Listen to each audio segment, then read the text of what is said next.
তো ইন্টারভিউ দিতেই আসছি দুপুরের পর। ওহো, তো রান্না কেমন হয়েছে? ওটা আপনারা নিজেরা খেয়ে দিয়ে বলেন। হুম।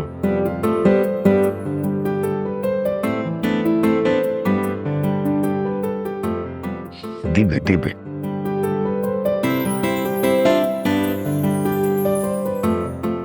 হ্যাঁ, গন্ধটা তো ভালোই মনে হচ্ছে।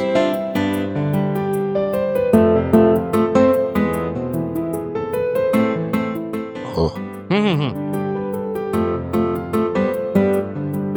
টেবিলে টিস্যু দেয়নি। দিবে দিবে। দারুণ। হুম।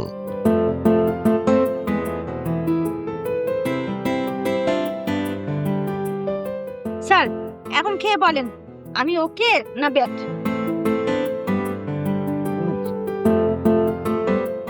হুম। তোমার খাবারে বিয়েবাড়ির ফ্লেভারটা আছে। গুড। এক সময় আমি এর থেকে বেশি ভালো রান্না করতাম। সে তো বটেই, তবে রান্না টান্না কিন্তু খারাপ হয়নি। ভাবি ম্যাডাম, আপনি কিছু বলতেছেন না যে? আমি তো এত মজা হয়েছে, আমি তো খেয়েই কুল পাচ্ছি না, কিভাবে বলবো? তবে ফার্স্ট ক্লাস হয়েছে। আলহামদুলিল্লাহ। তাহলে স্যার, আমি কি এখন পার্মানেন্ট? জানেন, বান্ধবী বাসায় থাকতে না ভালো লাগে না। কিরে, তুই কি বলিস? বাবা, তুমি আর মা মিলে ডিসিশন নাও, ঠিক আছে? আমি এই ফাঁকে একটু আরাম করে খাই, এমনিতেই অনেক দেরি হয়ে গেছে, খিদাও লেগেছে। তোমার মতামত কি? তুমি যা ভালো মনে করো তাই করো। না না, পার্মানেন্ট।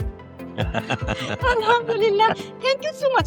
স্যার স্যার, আরেক পিস দিই, আরেক পিস। না, আরেক পিস দিও না, ওই যে শাসারা আসবে, আইনান আসবে, ওদের জন্য।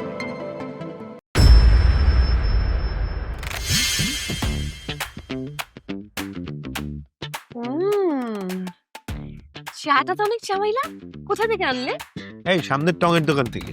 তুমি তো দুকা বানতে বলেছিলে, আমি এক ফ্লাক্স ভর্তি করে নিয়ে আসছি। শ্যামাইলা, তুমি তো খুব আকলমন্দ কি কাম করেছো। আচ্ছা, চামাইলা মানে কি? জানি না।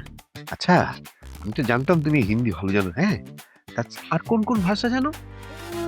চাইনিজ জানি, যেমন চায়নায় হ্যালোকে বলে নিহু, নিহু মানে হ্যালো। জাপানিরা হ্যালোকে বলে মুশি মুশি, আর ধন্যবাদকে বলে আরিগাতো। আর কি জানো? আর জার্মানিতে ওরা গুড মর্নিং কে বলে Guten Morgan. Very interesting, very interesting. আমাদের টি টকটাও কিন্তু ইন্টারেস্টিং। কি টক? চা খেতে খেতে যে গল্প করা হয় সেটাকে বলে টি টক। আচ্ছা আচ্ছা আচ্ছা আচ্ছা আচ্ছা, ঠিক আছে। আমরা ওই পিলো টক কখন করবো? শ্যামাইলা, তুমি পিলো টক করবে বলে অফিসে যাবে না? না না না, ম্যানেজারকে সব বুঝিয়ে দিয়ে এসছি। আজকে কোনো অফিস নেই, কোনো কাজ নেই, আজকে অনলি শুধু পিলো টক। ওই মা, মিস্টার হাজবেন্ড, হুম? তোমাকে কি রোমান্টিক জ্বরে পেয়েছে? রোমান্টিক জ্বর, সেটা আবার কি? বলবো না। বলো না কি? না, মুঝে ছাড়া মাতি কে। আহা, বুঝতে পেরেছি। মুসকা কেন? কি আশ্চর্য, তুমি বলবে আমি বুঝতে পারবো না? বউরা হলো বিশিষ্ট লজ্জা, হ্যাঁ, ওদেরকে লজ্জা দিতে হয়, কি দিতে হয়? টাকা দিতে হয়। টাকা দিলে বউরা বেশি খুশি হয়, যত টাকা তত খুশি। হ্যাঁ, আমার সব টাকাই তো তোমার। কি বললি? মানে বললাম যে আমার সব টাকা তোমার। আবার বলো না। এই এক কথা কবার বলবো? আজকে কি তোমার কানে কোনো সমস্যা হয়েছিল? না না, কান আমার ঠিকই আছে, কিন্তু এই কথা শুনতে বারবার ভালো লাগে, বলো না। ওকে, তুমি যখন বলছো আরেকবার বলবো, কিন্তু আর রিপিট করতে পারবো না। আচ্ছা ঠিক আছে, আর রিপিট করতে হবে না, আরেকবার বলো না। মানে বলছিলাম যে আমার সব টাকা তোমার। থ্যাংক ইউ মিস্টার হাজবেন্ড, তুমি সব গোপন আশা পূরণ করে দিলে। গোপন আশা মানে? সব মেয়ের মনে একটা গোপন আশা থাকে, জামাইরা বলবে আমার সব টাকা তোমার। ও, সব মেয়ের এই কথা বলে? হ্যাঁ, পৃথিবীর সব মেয়ের মনে গোপন এই আশাটাই থাকে। তাহলে এই আশার কথা তুমি আমাকে এতদিন বলনি কেন? এটা গোপন আশা মিস্টার হাজবেন্ড, গোপন আশার কথা মুখে বলতে হয় না, হাজবেন্ডের বুঝে নিতে হয়। ও, ভালোই হলো। আজ আমি বুঝতে পেরেছি। তুমি বুঝতে পেরেছো, আমাকে সেটা বলেছো। আমার কি মনে হলো জানো, কেউ আমার কানে 1 কেজি লিচুর মধু ঢেলে দিয়েছে। প্রতিটা মেয়ের কাছে না এই মানিটক খুব ভালো লাগে। মানিটক মানে মানি। মেয়েরা টাকার কথা শুনে এত পছন্দ করে। অবিবাহিত মেয়েদের কথা জানি না, তবে বিবাহিত মেয়েরা টাকার কথা শুনতে খুব পছন্দ করে। মেয়েরা লজ্জাবতী তো মুখে বলে না, শুধু বলে যে তুমি থাকলেই আমার চলবে, তুমি আমার সব, কিন্তু মনে মনে বলে তোমার সাথে যদি তোমার টাকাটা থাকে তাহলে শুধু চলবে না, দৌড়াবে। ও আচ্ছা, এই কথা না। তোমার রোমান্টিক জব কোথায় গেল মিস্টার হাজবেন্ড? না, একটু আগে বললে না, বডি হচ্ছে আল্লাহর দান, আল্লাহ যখন চাইবে তখন চলে যাবে। এই কথা শোনার পর থেকে না মানে রোমান্টিক জ্বর চলে গেছে।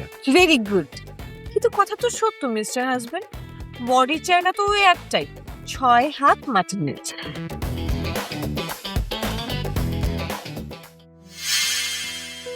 কি ম্যাডাম, বেশি দেরি করে ফেললাম? না বসেন, আপনার জন্য খাবার রেডি। ও, thank you so much. Madam, খাবার কি কোনো গরম পানি লাগবে? না কিছু লাগবে না, তুমি যাও খেয়ে নাও, যাও। আচ্ছা, এই তাহলে হচ্ছে আমাদের বিখ্যাত বাবুর্চি। জি। Good evening sir. Good evening. Sir, telling my ওই যে কুকিং, প্লিজ প্লিজ। ওই যে আমি হচ্ছে বিয়ে বাড়ি রান্নার মতো করে করেছি, ওই পোলাও কোরমা সবাই খুব পছন্দ করছে, আপনারও পছন্দ হবে।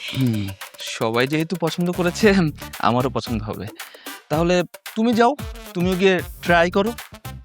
ওকে sir, thank you so much. You are welcome. কি কেমন? বিখ্যাত পাবলিক তুমি কোত্থেকে আনছো? স্পেশাল অর্ডার করে এনেছি, বুঝছো? আচ্ছা, যাই হোক। আচ্ছা শোনো, তোমার নতুন ফ্ল্যাট। এসব এখন রাখো তো, আমরা খাবার খাবো। সবাই খেয়ে দিয়ে না যার যার রুমে চলে গেছে, আমি শুধু বসে আছি তোমার জন্য। That's why you are my good wife. এই জন্য এখন নিজেকে তুমি ভাগ্যবান মনে করো। সেটা তো আমি বিয়ের পর থেকে মনে করছি ম্যাডাম। তোমার মতো এরকম একটা স্মার্ট ওয়াইফ পেয়েছি। আমার তো নিজেকে মাঝে মধ্যে এত লাকি মনে হয়, কি আর বলবো। বুঝতে পেরেছি। তো আমরা কি খাবারটা খাবো? হ্যাঁ প্লিজ।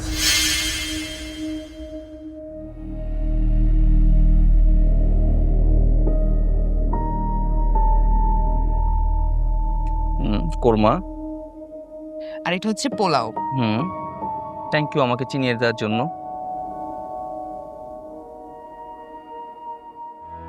আরে কি করছো, এত দিও না। আরে এমনিতে মোটা হয়ে যাচ্ছে, আরো মোটা হয়ে যাবে। একটু মোটা হও না, তারপরে আমি তোমাকে মোটো বলে ডাকবো। ইস, শখ কত। হ্যাঁ, 1-2 দিন যদি একটু বেশি খাও না তাহলে কিচ্ছু হবে না। ধরো খাও। কোরমাটা দারুন, ট্রাই করে দেখো। দারুন না? এটা ভালো রান্না করেছে। যাক, অবশেষে তোমার রান্না বান্নার যে ঝামেলা সেটা গেল, রেহাই পেলে। রান্না বান্নার ঝামেলা থেকে রেহাই পাইলো, আমার বসের হাত থেকে তো রেহাই পাবেন না। আমার বস আপনাকে পিছনে সুপার গ্লুর মতো লেগে আছে, করেন আরো বেশি করে স্বাদ আহ্লাদ করেন। আমি ভিডিও কইরা আমার বসেরে পাঠাই দেই, খেলা তো তবে শুরু। আর কি দিব বলো? তুমি নিচ্ছ না কেন? নাকি খাইয়ে দেবো?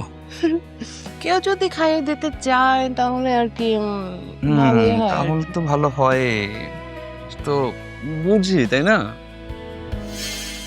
আচ্ছা, এই ইউটিউবে তো আমরা একটা ভালো ছবিও দেখতে পারি, কিন্তু সবসময় খালি বিজ্ঞাপন দেখো। বিজ্ঞাপন দেখে আমি তোমাকে আইডিয়া দেই না কোন পণ্যের ভেজাল করতে হবে। হ্যাঁ, তা অবশ্য ঠিক। শোনো না, আজকে তো ফ্ল্যাটে আমরা দুজন একা। হ্যাঁ, চলো না একটা রোমান্টিক ইংলিশ ছবি দেখি। ইংলিশ ছবি দেখতে হবে কেন? হিন্দি ছবি দেখি। হিন্দি ছবি দেখে কি হবে? হিন্দি ছবি দেখে তুমি হিন্দি শিখবে, তারপর আমার সাথে হিন্দিতে কথা বলবে। হ্যাঁ ঠিক আছে, তুমি যখন বলছো একটা ভালো হিন্দি ছবি দাও। জামাইলা আমার বাবার বাড়িতে এসব কি হচ্ছে? কি হচ্ছে? রোমান্টিক সিনেমা হচ্ছে, রোমান্টিক। আর আমরা এখানে বসে বিজ্ঞাপন দেখছি। রোমান্টিক সিনেমা একটু দেখি তো দেখি। আরে এটা কিসের রোমান্টিক ছবি? হাজবেন্ড ওয়াইফ মিলে খাচ্ছে। না, খেতে পারবে। তোমার বাসায় যখন বিয়ের পর আমি গিয়েছি তখন আমরা একসাথে বসে খেতে পেরেছি? হ্যাঁ, আমাকে তো মানাই করে দেওয়া হয়েছে, বিয়ের পর তোমার সাথে একসাথে বসে খাওয়া যাবে না। এর জন্যই তো আমরা ওই বাসা ছেড়ে আলাদা বাসা নিয়েছি। আমি যেহেতু আমার শ্বশুর বাড়িতে স্বাদ আহ্লাদ করে খেতে পারিনি, আমার ভাই আর ভাইয়ের বউরা স্বাদ আহ্লাদ করে খেতে পারবে না। না না, কি করতে চাও তুমি? আমি ক্ষেপণাস্ত্র মারবো, ড্রোন মারবো, অ্যাটম বোমা মারবো, বুঝলে? ওদেরকে রোম্যান্স আমি করতে দেব না। আমরা করি। হিন্দি ছবিটা ছাড়ো দেখি।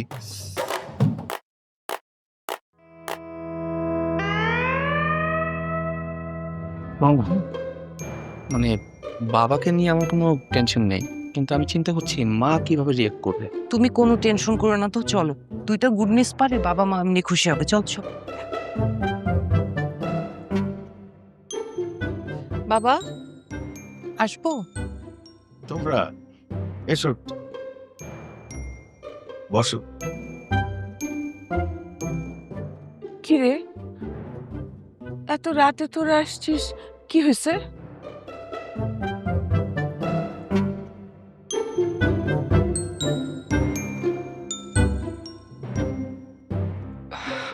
না মা, কি হবে?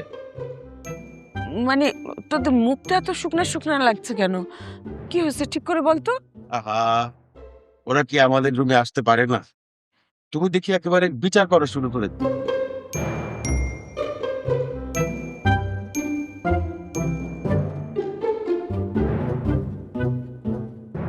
না না, মানে নিশ্চয়ই কিছু একটা হচ্ছে। দেখো দুজনের মুখ কিরকম শুকনা।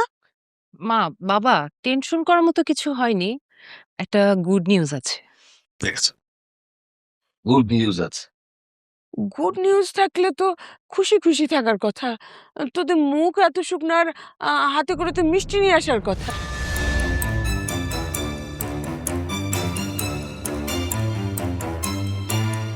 তোমার ডায়াবেটিস, মিষ্টি খাওয়া মানা। এখন দয়া করে তোমার মুখটা একটু বন্ধ রাখো তো, একটু শুনি ওরা কি বলতে এসেছে। হ্যাঁ বলো তো শাশা, কি হয়েছে? বাবা, আয়নানের বস ওর পারফরমেন্সের উপর ভিত্তি করে ওকে একটা গুলশানের ফ্ল্যাট গিফট করেছে। গুলশানে ফ্ল্যাট গিফট করেছে? জি বাবা। ওই ফ্ল্যাটটার দাম কত?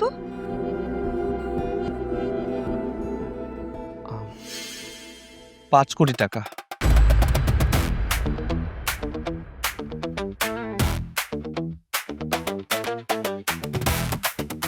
পাঁচ কোটি টাকা? মানে তুই তুই এমন কি মহাভারত উদ্ধার করলি যে তোকে 5 কোটি টাকার গিফট করলো, ফ্ল্যাট গিফট করলো? কি আশ্চর্য, তুমি ওকে জেরা করছো কেন? এটা কি আদালত নাকি? মানে এই যুগে 5 কোটি টাকা কেউ কাউকে দেয়? দেয়, দেবে না কেন? নিশ্চয়ই আয়নান ওর কোম্পানির জন্য বিশাল অঙ্কের মুনাফা এনে দিয়েছে। কি আয়নান, আমার কথা ঠিক কিনা বল? হ্যাঁ বাবা। ইয়ে, তুই তোর কোম্পানিকে কত টাকা মুনাফা এনে দিলি? দামা প্রায় 500 কোটি টাকা। বলিস কি? শাশা, আমাকে একটু পানি দাও তো। কি ব্যাপার, টাকার অঙ্ক শুনে তোমার গলা শুকিয়ে গেল নাকি? মা আসতে। ইয়ে, মানে তুই এতগুলো টাকা মুনাফা করলি কিভাবে? বাবা, মাকে একটু বুঝিয়ে বলো মুনাফা কিভাবে করে। সেটা বুঝাতে হলে তো তাকে আগে ব্যবসা বুঝাতে হবে।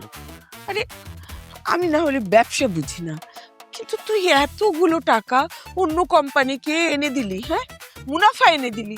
আর এই টাকাটা যদি তুই আমাদের ব্যবসায় এনে দিতি, তাহলে টাকাটা আমাদের নিজেদের ঘরে থাকতো না। নিজের ব্যবসা ছেড়ে অন্যের কোম্পানিতে 500 কোটি টাকা এনে দেয়, আর এদিকে আমার ছেলে নিজেদের ব্যবসা একা একা করছে। আয়নান এবং রায়ান আমাকে বলেছে ওরা চাকরি করে তারপরে যেটুকু সময় পাবে সেটা আরিফকে সময় দেবে। আর দেখ তোর বস কি টাইপের একটা লোক, হ্যাঁ? তুই তাকে 500 কোটি টাকা মুনাফা এনে দিলি, সে তোকে মাত্র একটা ফ্ল্যাট গিফট করলো। তার তো তোকে 5-7টা ফ্ল্যাট গিফট করার কথা ছিল। দেখো, ওর বস ওকে যেটা দিয়েছে সেটা আল্লাহর নিয়ামত। নিয়ামত এত ছোট হবে কেন? ওর বস ওকে ঠকাচ্ছে। দেখো, ওর বস খুশি হয়ে ওকে যেটা দিয়েছে সেটা পেয়ে আমাদের শুকর আলহামদুলিল্লাহ বলা উচিত। আচ্ছা, ফ্ল্যাটটা তোরা এখন কি করবি? তোরা কি এই বাড়ি ছেড়ে ওই ফ্ল্যাটে কি উঠবি? না না মা, আমরা এই বাড়ি ছেড়ে কোথায় যাব? তাহলে তাহলে ফ্ল্যাট কি করবে? বাবা, আমার কাছে এখন দুটো অপশন আছে। হয় আমি ফ্ল্যাটটা ভাড়া দিয়ে দিব, অথবা সেটা বিক্রি করে সেই টাকাটা আমি কোথাও ইনভেস্ট করব। এখন তুমি আমাকে বলো আমি কি করব। আমি সম্পত্তি বিক্রি করা মোটেও পছন্দ করি না, তুই ওটা ভাড়া দিয়ে দে।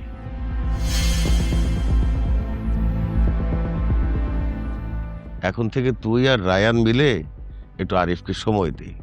ব্যবসা তো আমাদেরও আছে, শুধু অন্যকেই মুনাফা এনে দিলে তো হবে না, আমাদের ব্যবসায়ও তো মুনাফা লাগবে। 500 কোটি টাকা তুই অন্যকে মুনাফা এনে দিয়েছিস, এটা শুনে না আমার গা জ্বলছে এখন। এই 500 কোটি টাকা তুই যদি আমাদের ব্যবসায় না এনে দিস তাহলে কিন্তু তোর খবর আছে। হ্যাঁ, আচ্ছা, তুমি কি কখনো স্বাভাবিক থাকতে পারো না? হ্যাঁ, অস্বাভাবিক হতেই হবে। ওরা এসেছে ওদের একটা গুড নিউজ দিতে, আর তুমি ওদেরকে বকাঝকা করছো। বাবা, একটা গুড নিউজ আমারও আছে। শুকর আলহামদুলিল্লাহ। এত শুকরিয়া আদায় করে লাভ আছে? তোমার ছেলে যেমন অন্যের কোম্পানিতে 500 কোটি টাকা মুনাফা এনে দিয়েছে, তোমার ছেলের বউ সেরকম অন্যের কোম্পানিতে মুনাফা এনে দিবে, আর আমাদের থালাবাটি এরকম খালি পড়ে থাকবে। দেখো, রিজিকের মালিক আল্লাহ, আল্লাহ আমাদের অনেক দিয়েছেন। তুমি যদি আল্লাহর প্রতি শুকরিয়া আদায় না করো তাহলে কিন্তু আল্লাহ বরকতটা উঠিয়ে নেবেন। তোমাদের গুড নিউজ গুলো শুনে আমার মনটা খুশিতে ভরে গেছে, আমি খুব খুশি হয়েছি। সব সময় আমার দোয়া তোমাদের সাথে রইল। থ্যাংক ইউ বাবা। বাবা, তাহলে শাশা কালকে থেকে আবার অফিসে জয়েন করছে। Very good. ঠিক আছে, তাহলে তোরা যা, ঘুমিয়ে পড়, অনেক রাত হয়েছে। ঠিক আছে বাবা, গুড নাইট মা। Good night. Good night.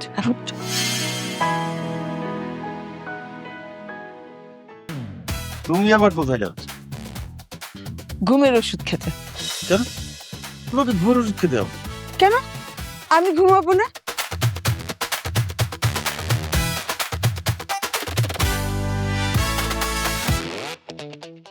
সবাই বুঝে যাবে না? শুধু নাই, কে দেখবো? এখন শুধু শুধু নাটক করে কোনো কাম আছে? রায়ান ওই বুড়ির সাথে নাইট ক্লাব করছে। কি করছে? নাইট ক্লাব মানে রাতের ভালোবাসা। কেন আমি আমার মেয়ের সাথে কথা বলতে পারবো না? নিশ্চয়ই পারবে, কিন্তু তার মানে এই না যে তুমি এই বাড়ির সমস্ত কথা ওখানে ব্রডকাস্ট করবে।